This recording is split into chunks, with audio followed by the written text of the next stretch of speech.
Hi friends, welcome to Venkat digitals. Friends, రాజధాని అమరావతి నిర్మాణంలో కీలకమైన ఐకానిక్ టవర్లలోనే మరికొన్ని కార్యాలయాలను ఏర్పాటు చేయాలని సిఆర్డీఏ చూస్తుంది.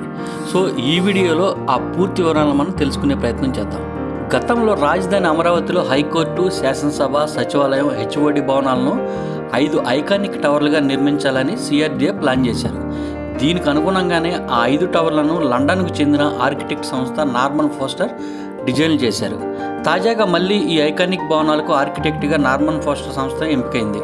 హైకోర్టు, శాసనసభ భవనాలకు 138 కోట్లు, సచివాలయం, హెచ్ఓడి కార్యాలయాలకు సంబంధించిన 5 టవర్లకు కలిపి మరో 138 కోట్లు చెల్లించేలా టెండర్లు అయితే ఖరారు చేశారు.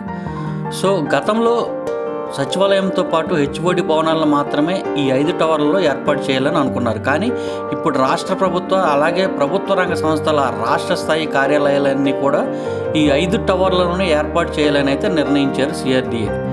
గతంలో ఈ సంస్థల కార్యాలయాల కోసం రాజధానిలో కొన్ని భూములు కేటాయించారు. ఇప్పుడు వాటిని రద్దు చేసి వాటి కార్యాలయాలను కూడా ఈ 5 ఐకానిక్ టవర్లలోనే ఏర్పాటు చేస్తారని అధికారిక వర్గాలు అయితే తెలుపుతున్నాయి. అయితే ఈ మేరకు టవర్ల నిర్మాణం చేపట్టే ప్రాంతం విస్తీర్ణం కూడా కొంత పెరుగుతుందని సమాచారం.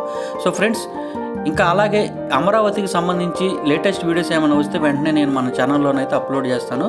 సో ఎవరైనా సబ్స్క్రైబ్ చేయనట్లయితే కనుక సబ్స్క్రైబ్ చేసుకోండి.